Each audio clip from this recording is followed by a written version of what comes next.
ভূমিপুত্র না থাকলে আমি দলের থেকেই একটা ক্যান্ডিডেট मतलब একটা ইন্ডিপেন্ডেন্ট ক্যান্ডিডেট হিসাবে আমি দাঁড়াবো, আমি কথা দিলাম। বিজেপির প্রার্থী হওয়ার ইচ্ছে সবার থাকে, 5 জনের ইচ্ছেটাকে একজনের হয়। তো 17 লাখ পপুলেশনে একজনও লোকসভার ক্যান্ডিডেট হওয়ার মতন লোক পার্টি পায়নি। তার মানে কি এটা আমাদের উপরে একটা হে দৃষ্টি দিয়ে দেখতেছে পার্টি, এটা আমরা বুঝবো না? হ্যাঁ, তোমাদের মধ্যে কোনো ক্যান্ডিডেট হওয়ার মতন লোকই নাই, এইটা নাকি?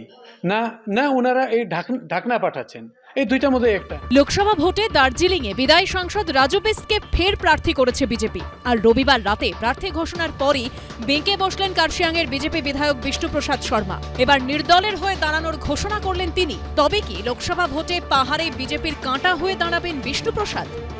রাজু বিস্টা আমাদের পার্টির ঘোষিত প্রার্থী।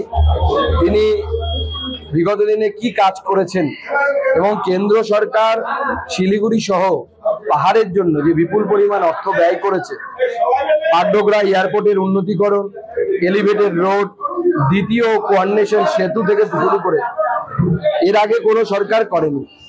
পার্টির ঘোষিত প্রার্থী রাজু বিস্টা, পার্টি তার পাশে আছে, তাকে আমরা জেতাবো। দার্জিলিং লোকসভা কেন্দ্র গত 15 বছর বিজেপির দখলে। 2009 সালে দার্জিলিং থেকে বিজেপি প্রার্থী হিসেবে জয়ী হন আদতে রাজস্থানের বাসিন্দা যশবন্ত সিং। তারপর 2014 সালে পাহাড় থেকে সুরেন্দ্র সিং আলুওয়ালিয়াকে প্রার্থী করে বিজেপি। 2019 সালে রাজু বিস্ট। এই পরিস্থিতিতে কার্শিয়াংয়ের বিজেপি বিধায়কের প্রশ্ন, কেন বিজেপি কোনোদিন দার্জিলিংয়ের কোনো ভূমিপুত্রকে প্রার্থী করে না?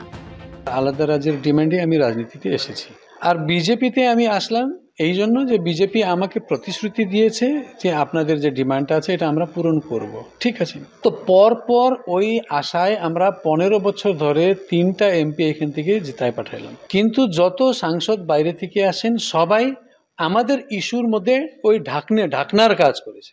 তিনি বিজেপির দ্বিচারিতার বিরুদ্ধে যে কথা বলছেন সেটা তো পরিষ্কার ঝকঝকে সত্য। ওই বিমল গুরুং বলে একজনের কাঁধে ভর করে বিজেপি ভাববেন যে আমরা জিতে যাব, 2বার জিতেছি এবারও জিতবো, 3বার জিতেছিলাম আবারও জিতবো, সেই পরিস্থিতি দার্জিলিংয়ে নেই। দার্জিলিংয়ের পরিস্থিতি পাল্টে গেছে এবং বিজেপি সম্যকভাবে বুঝে যাবেন এবার ওদের জন্য থাকবে মেঘে ঢাকা কাঞ্চনজঙ্ঘা। শেষবার 2004 সালে দার্জিলিংয়ের ভূমিপুত্র হিসেবে দাওয়া নরবুলা কংগ্রেস প্রার্থী হিসেবে জয়ী হয়েছিলেন। এই পরিস্থিতিতে বিজেপির রাজু বিস্টের বিরুদ্ধে প্রাক্তন আমলা গোপাল লামাকে প্রার্থী করেছে তৃণমূল। সুকৌশলে তারা ভূমিপুত্র আবেগকেই উস্কে দিতে চাইছে। দার্জিলিং আসনটি বামেরা কংগ্রেসকে ছাড়তে পারে বলে সূত্রের খবর। সেক্ষেত্রে কংগ্রেসে যোগ দেওয়া বিনয় তামাং কিংবা হামরো পার্টির প্রধান অজয় এডওয়ার্ডের মতো কোনো দার্জিলিংয়ের ভূমিপুত্র হাতচিহ্নে দাঁড়ান কিনা সেটাও দেখার। রাজ্যে ক্ষমতায় থাকা সত্ত্বেও দার্জিলিং আসনে কখনো জিততে পারেনি তৃণমূল। এখন দেখার বিষয় লোকসভা ভোটে পাহাড় কোনো চমক দেখায় কিনা। সনদ ঝা ও আশাবুল হোসেনের রিপোর্ট, এবিপি আনন্দ।